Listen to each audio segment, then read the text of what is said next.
Hey, this is Brett, and you're watching Brett and Some Books. Today we are continuing Boxcar, Bertha, and Autobiography, um, and as told to Dr. Ben L. Reitman. This is Chapter 1. I am 30 years old as I write this, and I have been a hobo for 15 years, a sister of the road, one of that strange and motley sorority which has increased its membership so greatly during the Depression. I've always known strange people, vagrants, hobos, both males and females. I don't remember when I didn't know about wanderers, prostitutes, revolutionists. My first playhouse was a boxcar. Conductors and freight yards used to let me ride in their cabooses. Before I was 12, I had hidden in a boxcar to the next division and back.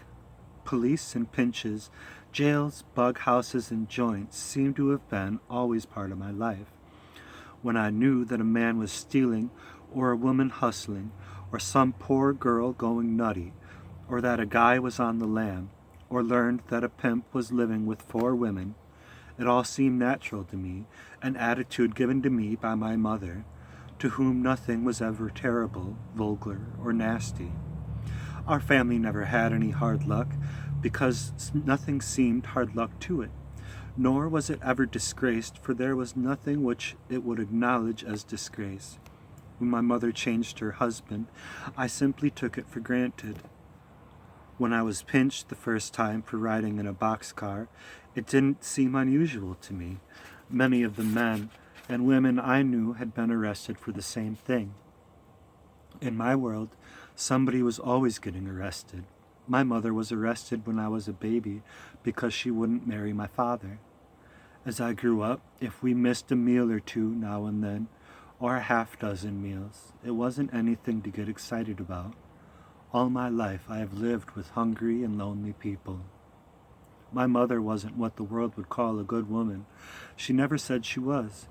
And many people, including the police, said she was a bad woman. But she never agreed with them, and she had a way of lifting up her head when she talked back to them that made me know she was right. I loved her deeply from the first day I can remember until she died. I love to think of her. Her example and influence and sacrifice, she always denied that she ever made sacrifices for her children, proved that she loved us, and she was a woman of rare courage and of fine principles all her own. I remember her first when she was cooking in a railroad camp for a section gang not far from Deadwood, South Dakota. The man whom I had called father was the foreman of the gang, laying the tracks of the Northwestern. I was the oldest of Mother's 4 children. Each of us had a different father. "Hobo, hobo, where did you come from?" is the earliest chant I learned. There were always wandering men, and even then, few women, traveling on the railroad and on the highway. I read an article the other day saying that now women hobos and tramps have so increased that 1 out of every 20 persons on the road is a woman. I don't know what percentage was when I grew up, but I remember some of these women very vividly, probably because there were so few of them. I heard Henry Hopkins, relief administrator, speak this year. He says now we have 6,800 transient women in the country.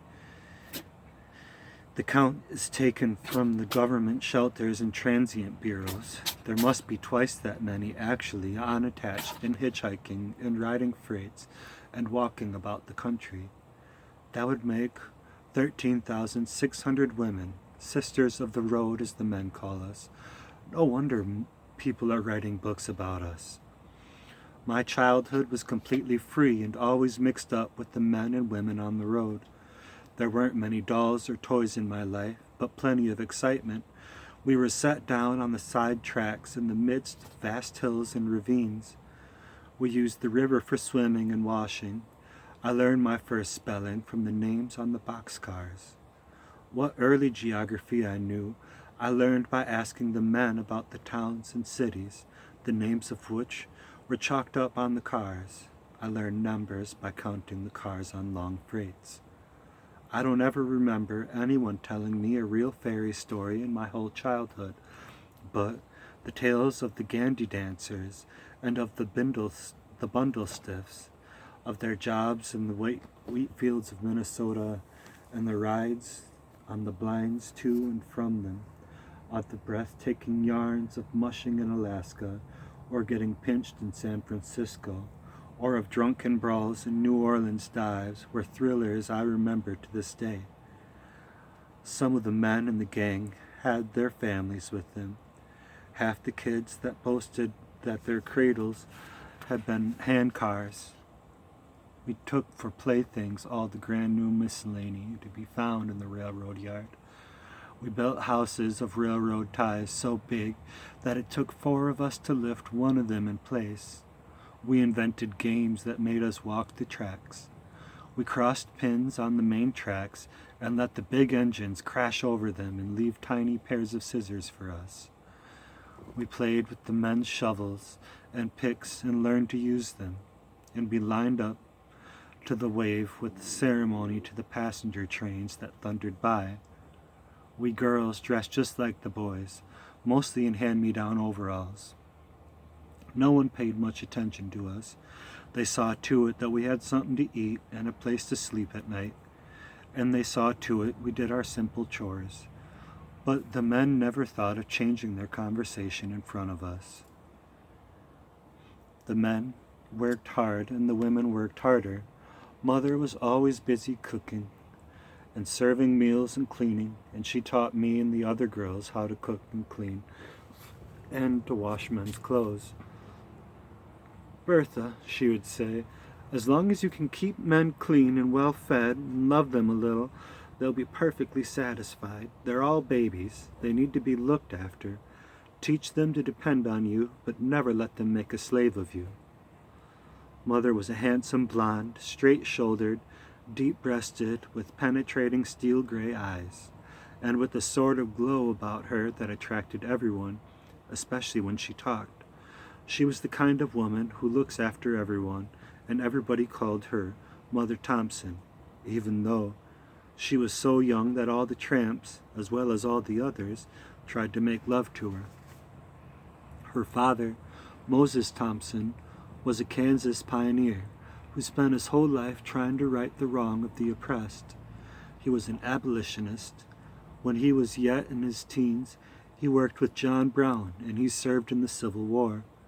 Later, he was one of the earliest workers for the emancipation of women and published at Valley Forge, Kansas, a little paper, The Women's Emancipator, advocating votes for women and freedom from marriage. He was one of the committee that in the 80s organized the famous Free Love Convention at Worcester, Massachusetts. He served 3 terms in jail, 2 for sending birth control information through the mail. The federal authorities called it obscene, and 1 for admitting that he advised his daughter, my mother, against marrying the father of her child.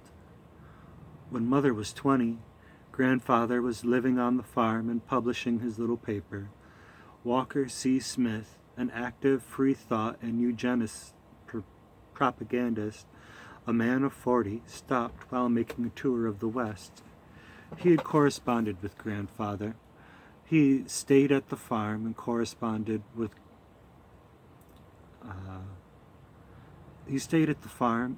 and became Mother's lover the first week. Grandfather knew it. He urged her not to marry.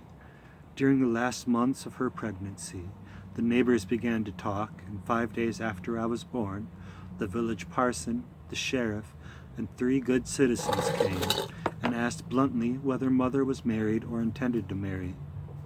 "Nope, my daughter is not married," Grandfather told them, "and, what is more, she is not going to be married. She and Smith love one another, and they have a child because they wanted one. They are both intelligent and healthy, and that's all a child needs in its parents." Someone swore out a warrant for the whole family, and 2 weeks later, they were tried at the county seat. Mother and Father were sentenced to 6 months in jail. Grandfather was fined $100 in costs, which he promptly refused to pay. So he was sent to jail too. All of them enjoyed their stay there. Grandfather wrote a series of articles which were published in the New York and London liberal papers.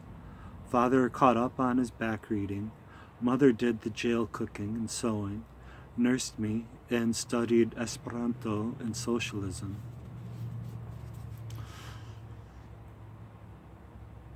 When we all got out of jail, the liberals and the radicals in Kansas City gave us a great mass meeting, Mother said. There had been a lot of publicity.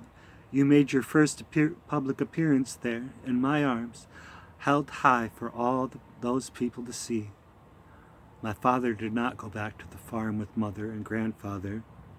In the spring of 1906, Grandfather died, and Mother, for no particular reason against her better judgment, she said, married a young tow-headed farmer, Toby Miller, and moved to a large farm near Bismarck. During the next 2 years, my sister Ina and my brother Frank were born, but only Ina was Toby's child. Frank was the son of a traveling physician named A.H. Wright. Mother met him at a carnival. Her husband, Toby, made the best of it. He knew of the relationship, and later that Frank was not his child, but he treated the little fellow, as he did me, like his own. When I was 5, again without any good reason that Mother could ever remember, or of which I have any recollection, she hitched up a team, took us 3 children and a valise of clothes, and drove into Bismarck.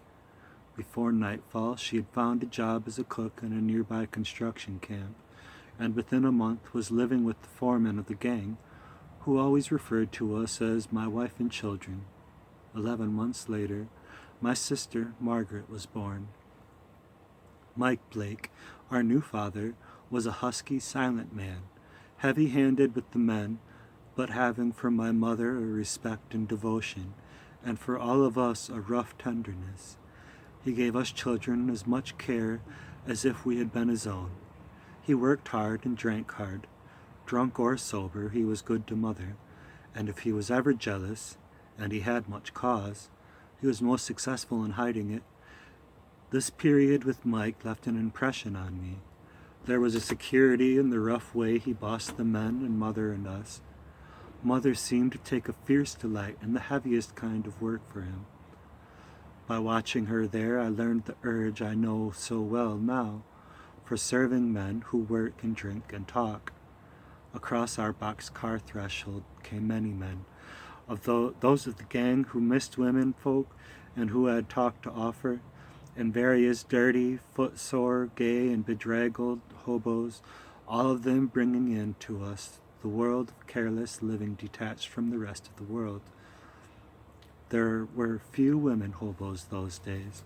The only 2 I remember seemed to have about them something of my own mother's way of raising up her head proudly with an idea and of telling a funny story or in talking without embarrassment about hustling and living with men and leaving them. I saw one, in dusty black sweater and striped overalls, flip a freight that had stopped out at our switch and take on an empty and ride the rod straight out of our camp, waving to Mother in our doorway and to the gang who held up their shovels in astonishment. I had seen her bundle her things together on Mother's table a few minutes before. She had a book along. She had been in Detroit. She spoke of a child in Memphis. She was going to talk at an International Workers of the World meeting on the coast. She and Mother laughed together because the men wouldn't be able to get on her at the rods. I knew that she had spent a couple nights over in the men's shacks. Mother knew it. We didn't think anything about it. But the look on her face as she talked about going on west and the sureness with which she swung under the freight car, I set my childish mind in a fever. The world was easy like that, even to women. It had never occurred to me before. One other woman I remember, older and more battered looking, who traveled with a whole gang of men and rolled out of an empty with them one day when a freight showed up around our curve. One of the men had a mule of Mother's on a trip the other way a few months before. These men treated the women with them as if she were a man. She wore skirts, though. She carried her water and washed out her underwear and some of their shirts, borrowing soap from Mother. She smoked, rolling her own. I was interested in this. Mother never had. This woman was going off somewhere to some man or away from some man. I don't remember which. It seemed natural to me that she should be going to a man or away from a man, and not important. Far more important to her and to the men hobos she was with was food and a place to wash and the hills they had come through, or an idea someone had given them in another can. Much as I liked our life along the railroad, I don't remember being upset at all or wondering about it when, at the time I was 8, Mother left Mike and the boxcars and took us to Aberdeen and opened a boarding house. The boarders were mostly railroad men, show and carnival people, and the kinds of folks who don't like to stay at hotels. We always got labor people and strikers and radicals. Practically all the hobos who passed through Aberdeen stopped at our house for a meal and a wash-up. Often they slept in the big barn. When a hobo would knock at Mother's back door and begin, "Lady, will you?" she always snapped back, "You're a professional bum. Only the professionals on the road call me lady." But she always fed them and talked to them. These and the railroad hands and the IWW men filled up our boarding house. Every night there would be a discussion about sex and strikes and socialism. All the agitators stayed there. I learned afterward that Mother Thompson became known that year from coast to coast among the radicals and the hobos. We had a woman hobo now and then, but they were still few enough in those days to cause a little stir, and even among the men hobos. They were almost always alone. Once in a while they traveled in pairs, but very seldom with men. Some of them were hitchhiking. There weren't very many automobiles then, and they always told of wild and exciting rides with strangers across the long stretches of prairies. They explained that alone they could get rides from men in cars easier than if they were with men, and that food and shelter and a little money now and then came easier that way. Most of the women on the road in those days were agitators, it seems to me. They wore their hair bobbed, long.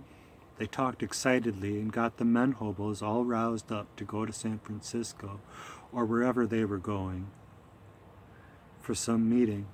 Now and then one of them seemed to be just hoboing without purpose, as hundreds of women are doing now, having no place in view except some city they had heard about or liked on a previous trip. Mother accepted them all. Since then, I have thought a lot about why women leave home and go on the road.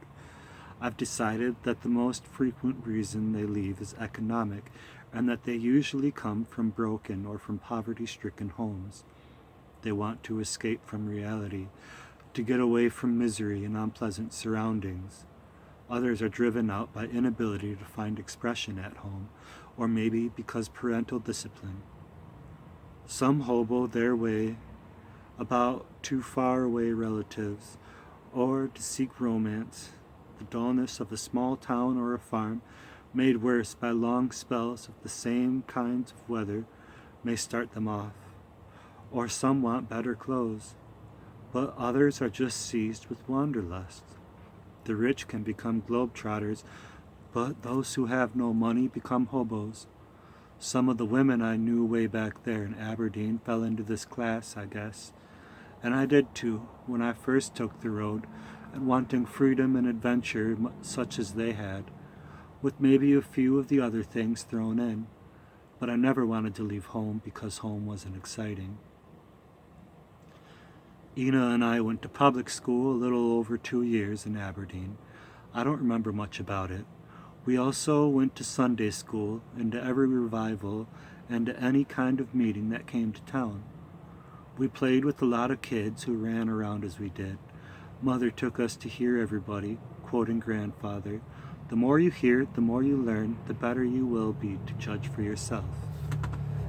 Aberdeen had a line, a row of houses of prostitution just outside the city limits. There were 15 girls working in there.